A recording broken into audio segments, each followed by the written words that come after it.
Namaskar. Today is July 5th, Monday, and welcome to Daily Global Insights with Sree and Sree, episode 196. We start with global news. And Sridharji, Namaskar. I hope you had a happy 4th. Namaskar, good morning to you. Happy July 4th finished. So we had great festivities and watched all the wonderful fireworks. And in global news, Biden says he's not sure if the Russians are behind the latest cyber attacks and gets mocked for checking notes. Sir, did he actually take out his notes to see what he has to say? Is that what happened? Well, I think it's a very interesting. As soon as he got off the plane, the reporters asked him, "Hey, there's a cyber attack. Florida software agency, I think it's called Kayesha. They are reporting that 200 clients of theirs have had complaints about ransomware attack and around 2 p.m. on Friday. So what do you think?" Then he said, "We don't believe it's the Russians who were behind this attack." And he said, hang on a minute, let me check, hang on a minute. So he pulls up and he says, well, I was getting a briefing in the plane, so therefore that's why I'm held up. So let me see. Well, my intelligence agencies are saying to me that it is unclear to them as to who it is, and it is not clear to me as to whether it is the Russians. So therefore, I can't say. So this is to the question, did you speak with Vladimir Putin? So now I haven't spoken with Putin, but I will speak with him should that happen to be the Russians. Then he says, no, hang on. It's not an incomplete briefing. I've asked my security agencies to give me a complete deep dive tomorrow. And then once I get more details, I'll be happy to share with you. So this was the whole dialogue that took place. And people are saying, I watched the video and, it doesn't bring the president in a very strong sense in terms of the mutter and flutter, plus all this pulling out the notes, etc. So this is what happened. And the fact is that there were 200 companies which were attacked, small to medium companies. The software services company, which deals with all the security issues propped up, is dealing with it. And there ends the matter because we are talking about everybody then got onto the July 4th festivities. And the way I see it, sir, is so far the United States, with all its technological might, has not been actually able to apprehend the entities who are doing this. I mean, in one instance, they were able to recover some bitcoins. But other than that, this is just going on unabated. So I hope that the powers that be, the FBI and NSA and so on, have a handle on this. Otherwise, it will be open season, sir. Well, the facts are that the United States more or less has conceded that they have not been able to prevent the ransomware attacks. They have been able to respond post the attacks, but they have not been able to prevent. At least the government departments have asked for, if I remember the number, $100 million money to put ransomware detection and prevention software.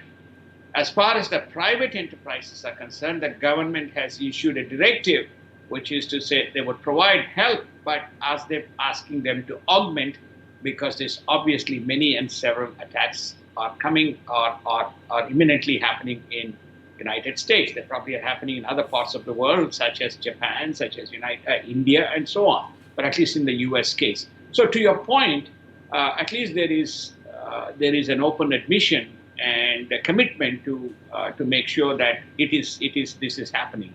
Now the question is that Russians are saying they are not responsible. There may be dark side, and dark side within double quotes and dark side without double quotes, may be responsible for these kinds of things. And these are private attacks that are happening. There's also hacks happening from China, which you are very well aware, which we have reported in Daily Global Insights. So many of these attacks are becoming quite frequent, quite often, and quite deliberate, and targeted at specific areas of vulnerability, ranging from power grids to defense installations to, we even had the meat production companies and so on. So they are directing their attacks in points of vulnerability, where people can feel the pain of the consequences. And 2 people are dead and 20 missing in Japan after recent rains triggered landslide near Tokyo. Now, we know that Japan is earthquake country, that there is always an earthquake happening. This is unprecedented, sir. Usually the Japanese have been able to manage these kinds of things fairly well. What are your thoughts, sir? Oh my God, this is I saw this particular video. When you have this, I mean, it's an island. When you have gush of water, from points of vulnerability into the main streets of Tokyo, there's no way by which one can mitigate these kinds of threats. It's very similar to the landslides that you see very often in Hong Kong. So therefore, that's what this is about, and you deal with the situation as the situation develops, and then you respond to the post-disaster scenario. It's very unfortunate. This is not an earthquake. This is not a tsunami. This is the conventional torrential rains in the island. And groups outside mainland China decry the CCP tyranny on its 100th anniversary. Xi warns the world that the Communist Party will not be bullied by the external world in his address. China continues to court millions of United States consumers through the familiar storefront of Amazon.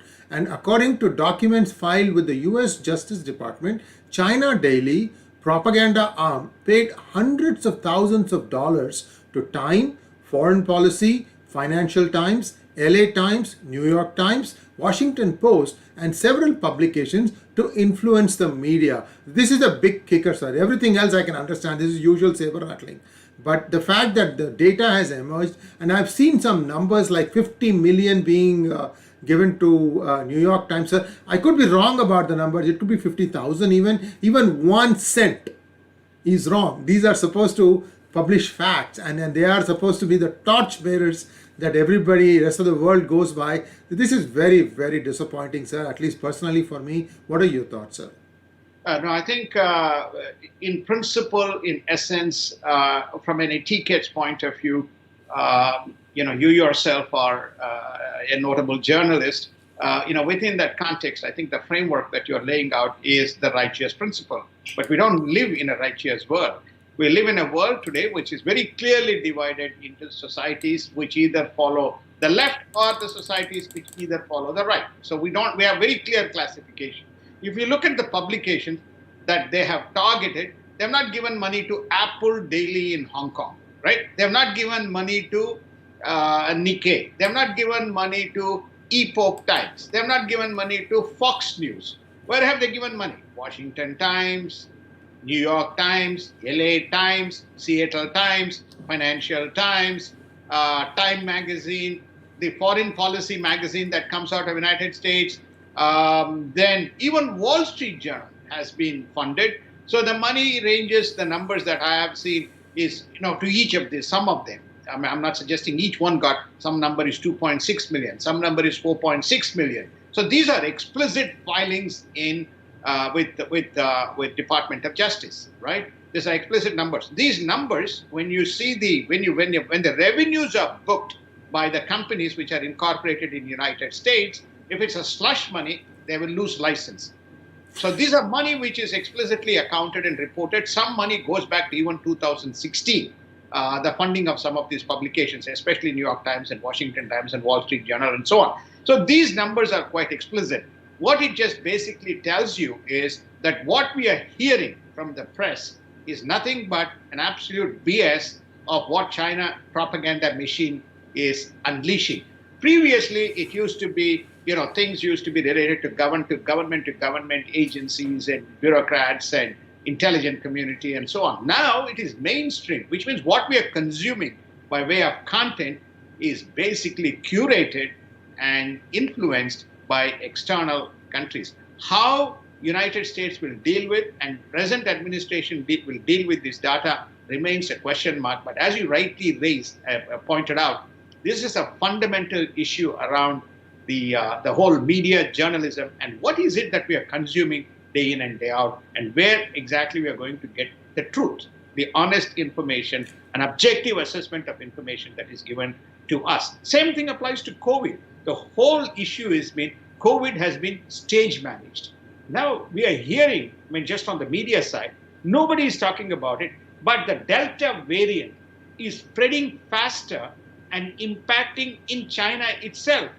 But nothing has been said here as to what exactly is the consequence. Why needs to be people needs to be careful about Delta variant. Again, I point out this data is not being published and socialized, and the consequences. United States has close to 4.8 million active COVID cases.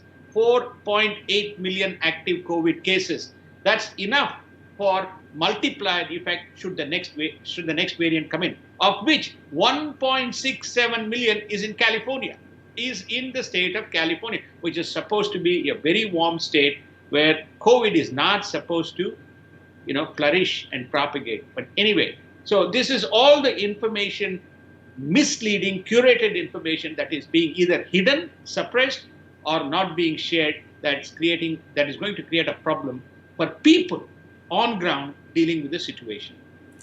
And in other news, more than 6 million EU citizens applied to settle in a post-Brexit United Kingdom. So if my memory serves me correctly, many people were leaving UK to settle in the warmer climates of Spain and some of the Mediterranean countries because the land was cheap. They were actually buying property there and they were putting down roots. Then they would go and tell their friends back home in UK and they would bring them over. They would invest in this. Are these 6 million UK citizens who are going back, or others also want to get back to UK? Sir, and why? I think it's both, because many of the Europeans had settled in UK. So many of them, there was a seamless movement across Europe in an integrated British Europe EU construct. So now with Britain exiting, they've given them, I think, time till June 30th next year to reapply and get back. So this is both the British citizens coming back and also those who had prior residency trying to come back. If I have to read between the tea leaves, then it simply implies that Britain is likely to have a better tax regime relative to EU. That could be one reason. Number two is the job opportunities in Britain relative to EU is much better once Britain, once Britain reestablishes itself post-Brexit situation. And I think the third is the immigration problem. These are the three main issues. One of the main contentions, I was in Britain when this referendum was going on. One of the main issues was the immigration, the unfettered immigration that happened, and the social and security issues that it was unleashing in Europe.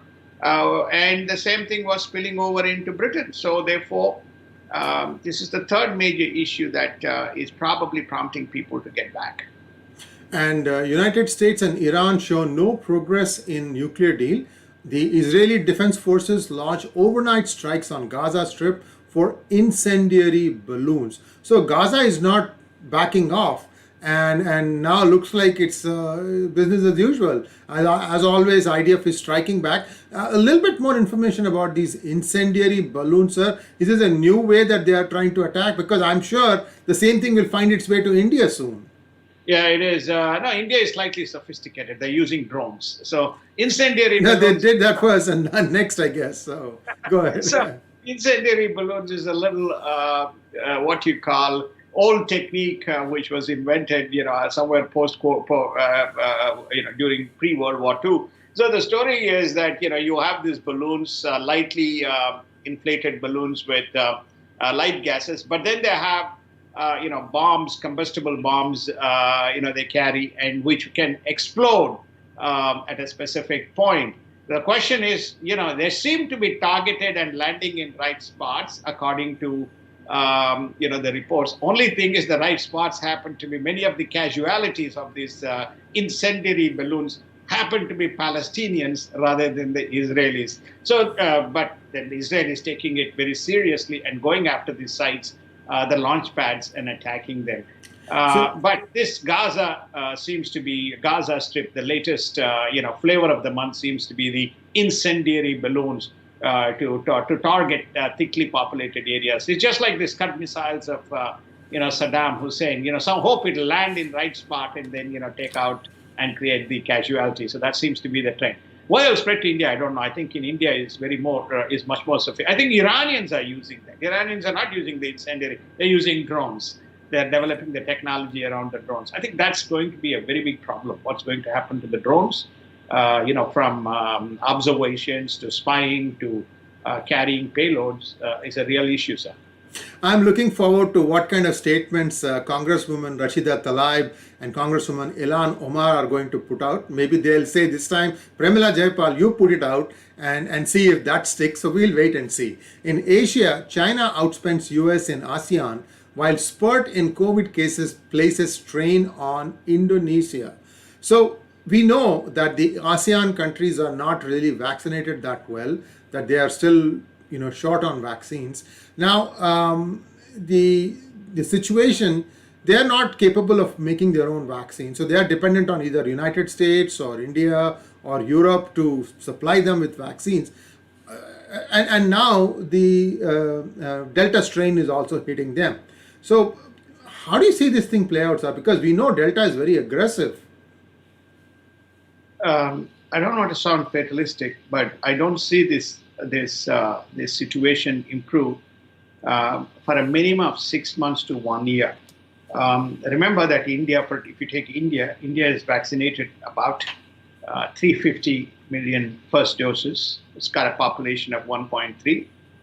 According to Dr. Arvind Panagaria, the effective, if you take away the kids, about 850 to 860 billion people need to be vaccinated, and he has given the arithmetic in terms of how long will it take depending on the daily vaccination rates.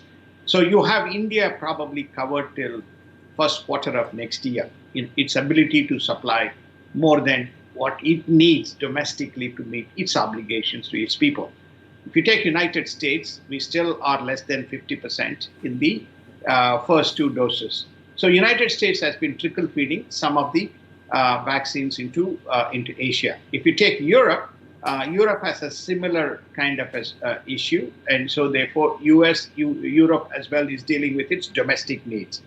So what's happening in Africa? Less information. What's happening in Asia? Japan has been scaling up. Korea is trying to step up. And I think if I'm correct, either Moderna or Pfizer, one of or both trying to set up manufacturing also in Singapore to step up the local needs. Taiwan is also attempting to set up the manufacturing. Countries such as Indonesia, remember, Indonesia is not a small country. It's close to 200 million people or 180 million people. So you have Indonesia, then you have Philippines, you have Thailand, which is also impacted, then you have Vietnam, which is so you have a whole range of countries there, and then of course Japan is about 120 or 125 million people. So Japan is stepping up, so there it has to come from there. Many of these countries had used Sinovac as an initial, and they're all facing the consequences, including some of the Middle Eastern nations. One of the reasons why UAE is now on a no-fly or a warning fly list from United States is because people in UAE are all vaccinated with Sinovac. So how effective that is from transmitting it to the other people, nobody knows. So you have this situation which Asia is going to take a little bit of time for it to get itself organized. Well, China itself is facing the advent of the Delta variant.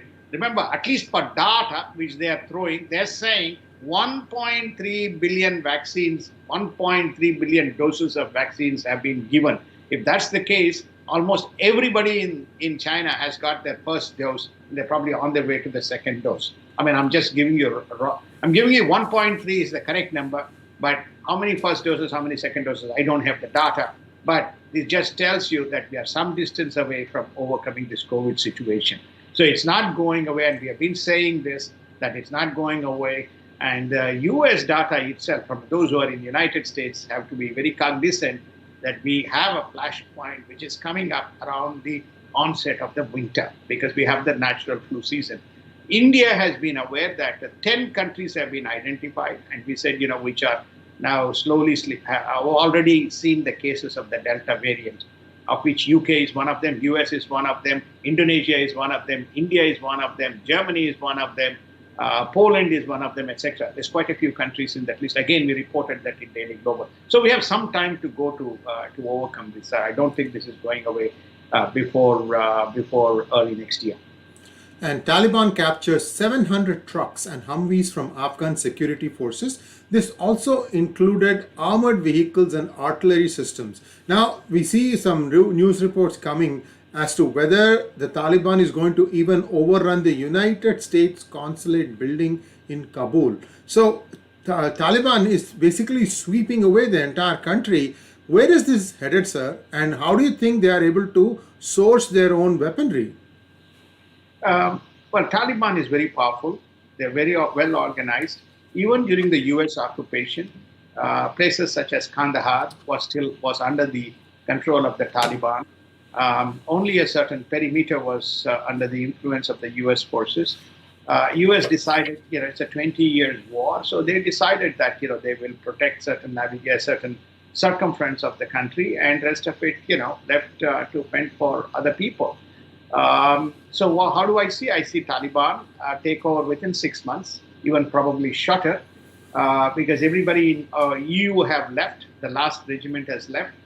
More or less, I think the vacating Bagram Air Base as well as the international airport by the U.S. forces is another sign that this almost last remnants of the army is still left. So I think well before August, you will see U.S. completely evacuate. So between August and December, Mr. Abdullah himself has talked about this. If Taliban chooses to take over and doesn't want to be part of the broad integration, then we have no choice. We just accept that.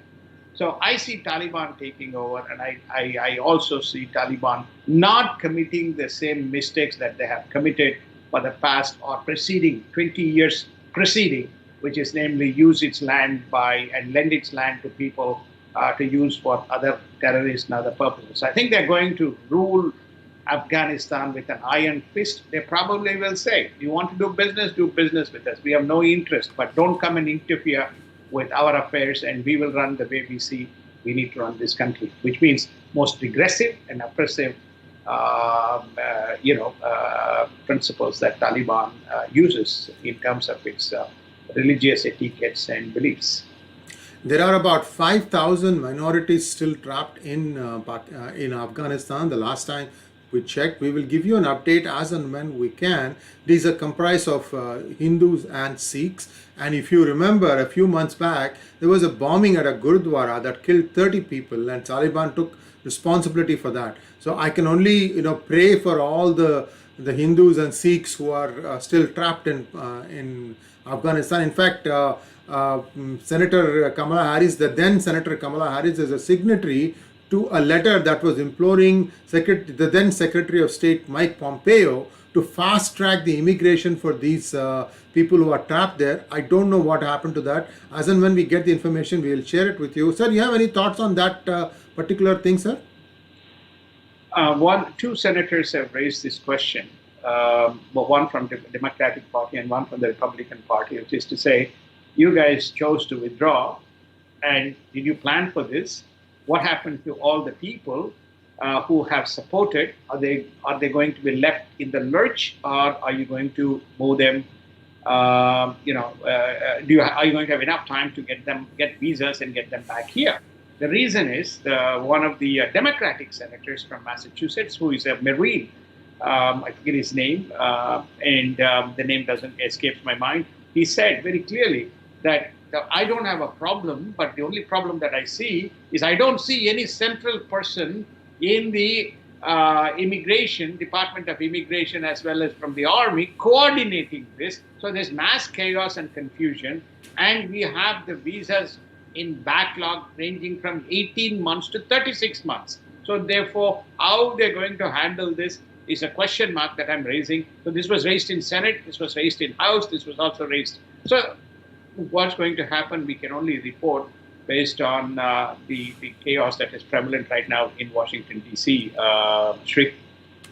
And in U.S. news, the United States celebrates 4th of July as the nation emerges from the devastating pandemic. The 4th of July travel to exceeded exceeded pre-pandemic levels as the nation celebrates festive fireworks across various cities. The Biden administration, in a show of continuing disrespect to the nation and sentiments, denies permits to Mount Rushmore fireworks. The South Dakota governor said that the administration did not provide any explanation.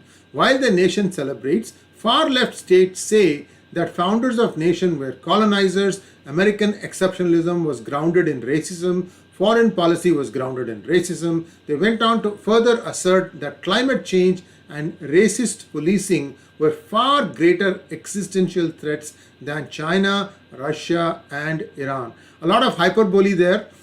Which are these far left states, in your opinion, sir?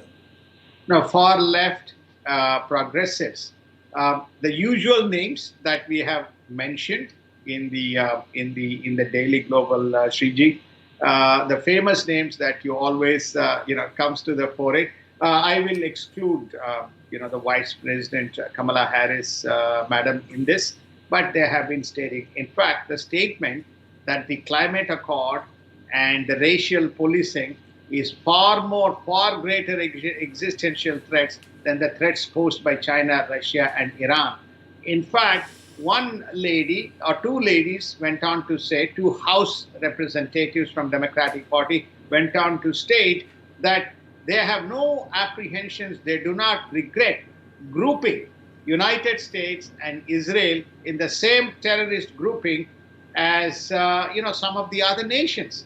So therefore, or some of the other people. So you can now see as to why, to your point which you raised earlier, what do you think of some of these people with regard to these folks left behind?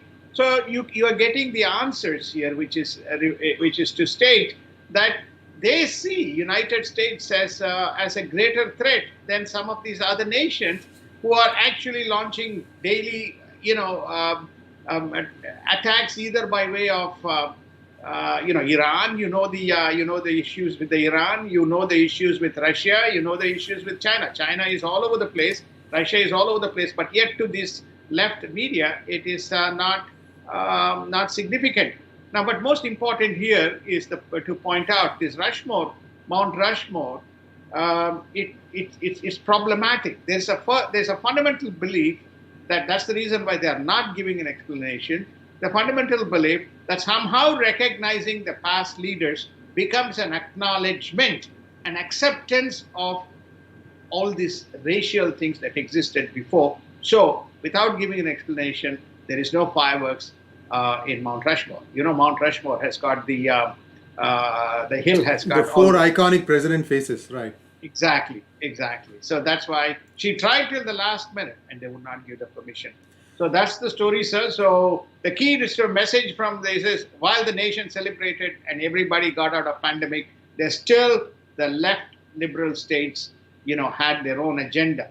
To put things in perspective, in Washington, D.C., the fireworks that was supposed to happen happened in the mall, but did not happen in the Washington National Stadium. It was cancelled, and the statement issued was that they're avoiding noise pollution. It creates noise pollution, so there was no fireworks. The fireworks was cancelled. People from India can infer what this all means. And if I'm reading this correctly, I'm aghast. See, those illegals who are caught for committing crimes in the United States were deported. And this has been a long-standing U.S. policy. If you're an illegal immigrant, if you're an illegal alien, if you don't have papers in the United States, and if you're caught committing a crime, you were automatically deported. Now I'm saying that Biden wants to even get them back. And this just blows my mind, sir. What is going on? I'm beginning to get a serious sense of doubts around whether this is Biden or whether there is someone else who is driving this. Because more often than not, it's referred as Biden administration, but the order seems to be coming from Mayorkas or someone else. So Mr. Mayorkas is saying we're going to bring all these people back. Who are these people? People who have been deported for committing crimes. Who are these people?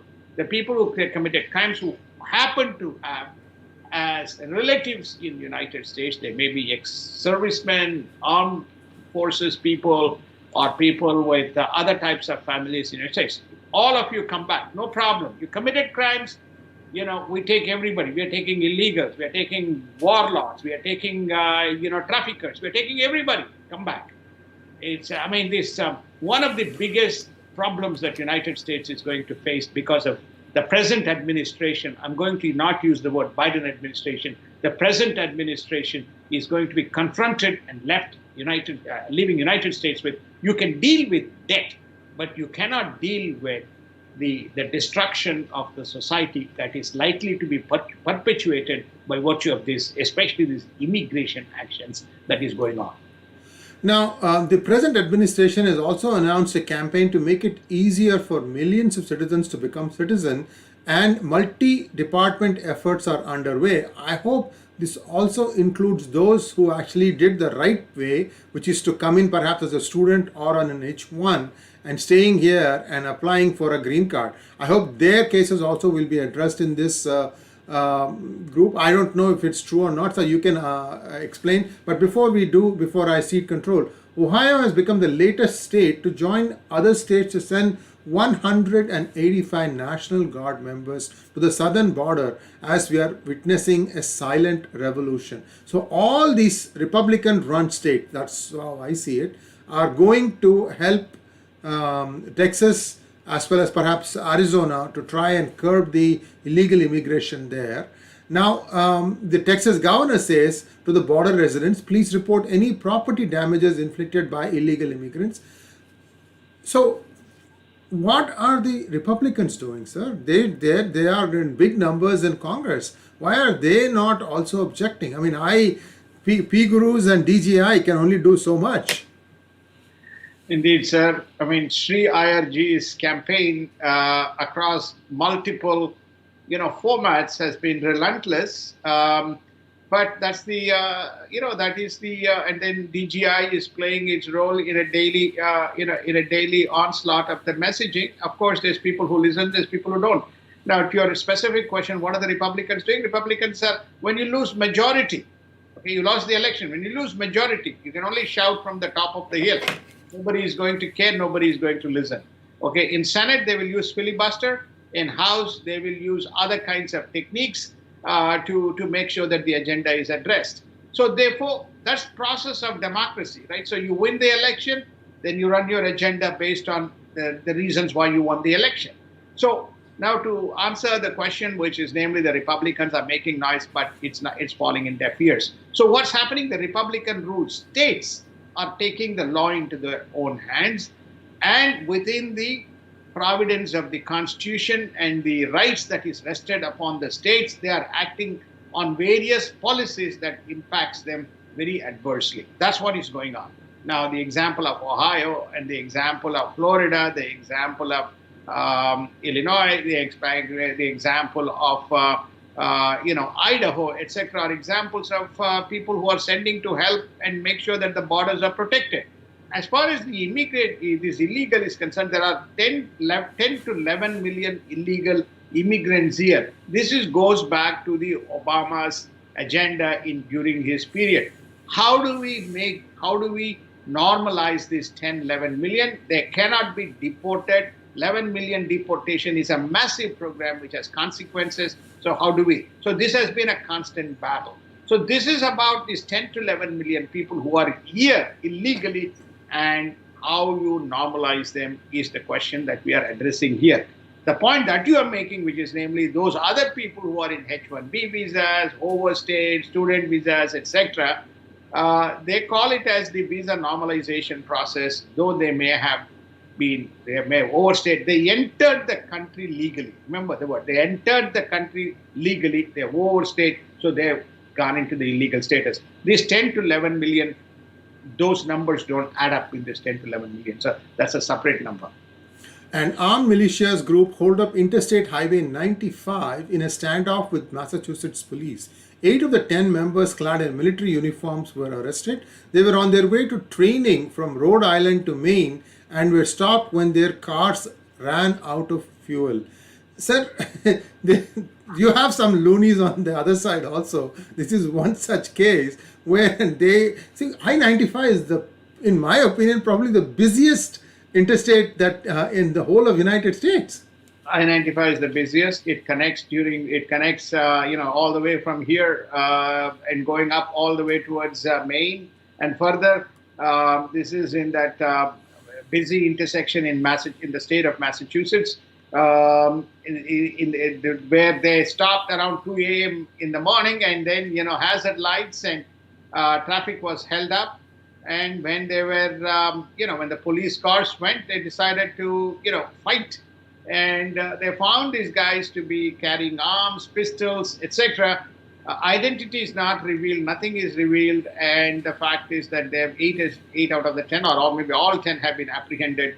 But the message here is, it's just frightening. Today, once upon a time, you can travel in the United States 24 hours on roads, anywhere, anytime, no problem. Now, either by foot or by cars, we don't know what we're going to encounter on roads. This is just an example and that too on the eve of July 4th. This is July 3rd, July 4th night. So therefore, it's problematic. We'll report if more information comes out, but I doubt whether more information will come out. As usual, the information will get swept away, but we'll see.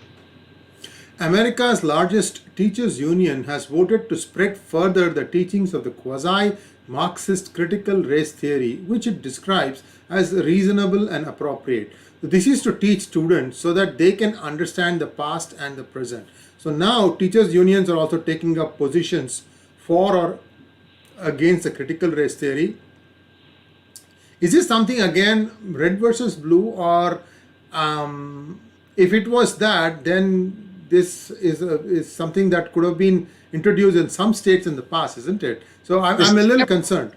This is left versus right, Sriji. This is left versus right. No red versus blue. Okay.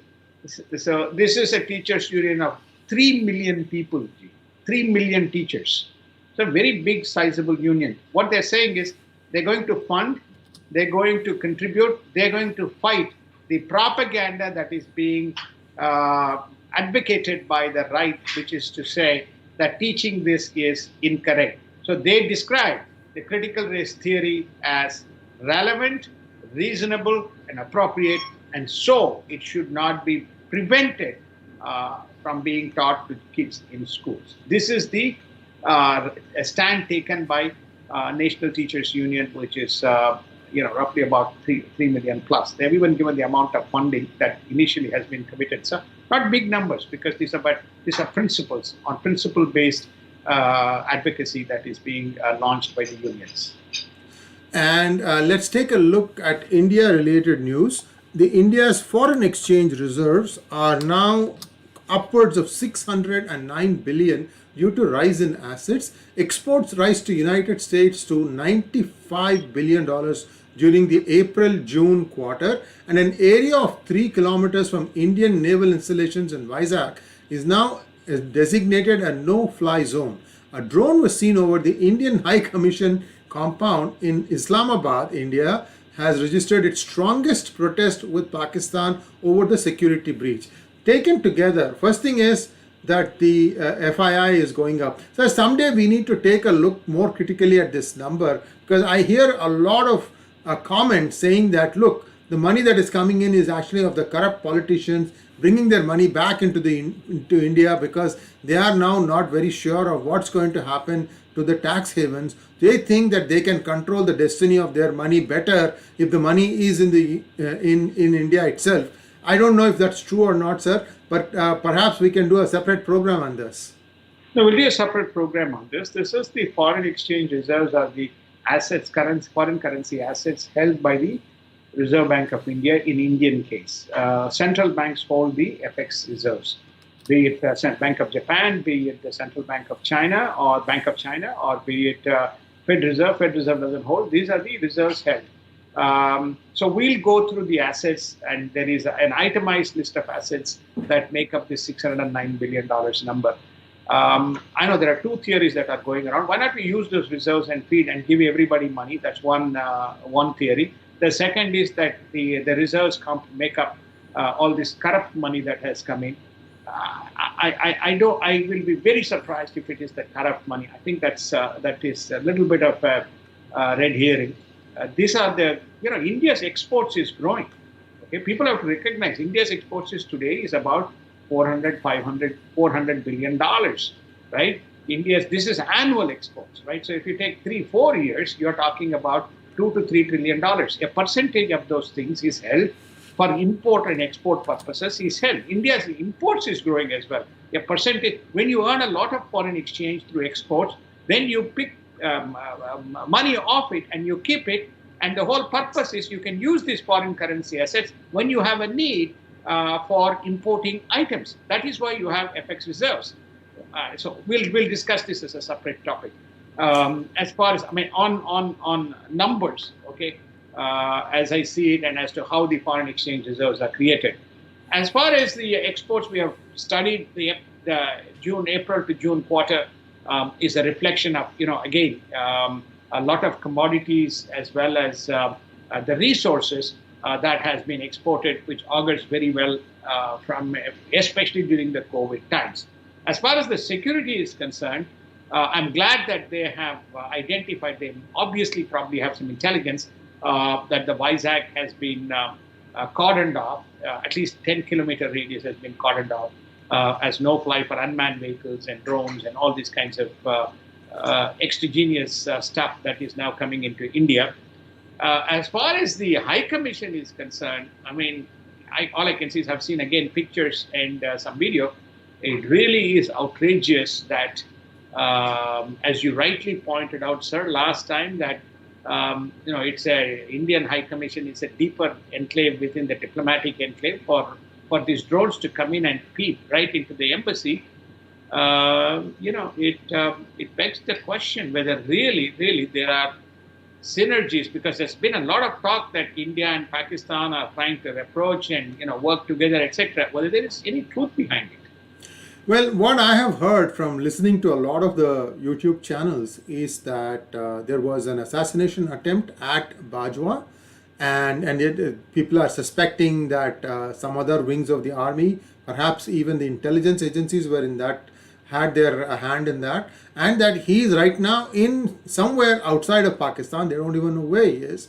But the reason all that was happening was the fear that Bajwa, having signed the peace accord with India, ceasefire accord, that he might actually make a deal to get out of Pak-occupied Kashmir in exchange. This is again loosely worded, so I'm not sure about it, whether India will even take it, in exchange for India not making claims on Gilgit-Baltistan, because evidently, again, Pakistan sold Gilgit-Baltistan to China, which it never owned in the first place. So there is a very interesting dynamic at work here. Will India say, okay, we will not look at GB, but we will just take POK right now, so at least we have fulfilled one promise, and then they continue to go after GB, that is Gilgit-Baltistan? Or if India will say, just take a walk, you are collapsing under your own weight, I'll just wait. I don't know how this is going to play out, sir. I don't know if you've heard this. This is something that I just gathered together. I had some time looking around on various channels on what was happening, and this is what I found. And I was also curious as to how Taliban is sourcing its equipment, armory and all that. And that, I think you've made it clear that they are essentially taking over the leftover arms that the United States and the EU forces have left behind, because you cannot bring back tanks. These are all very, very heavy, expensive. They'll just say, okay, it will be having a life of a few years, but if the spares are not there, the maintenance is not done properly, they become inactive. So another place where you are going to find, just like you find Russian missiles strewn about in Afghanistan, you'll start seeing perhaps American tanks and all these things. I don't know what your thoughts are, sir, but I think we're running a little slow today, behind today. Let's try and see if we can pick up quickly. Just make please give your comment on this, and then we will kind of go through quickly, sir. So I'll start with Afghanistan. I think Afghanistan, we haven't covered because already we are 44 minutes, so we probably will cover tomorrow. Yes. The opium trade is a flourishing trade, and so the opium growth was prolific during the Karzai regime, And you can see now Karzai being fronted by the Chinese as to U.S. being responsible for all the ills and travails of Afghanistan, while he was accused of propagating and profiting from the opium trade. So they have if people don't know, I'm sure they are well aware. Afghan is produces probably a significant part of the world.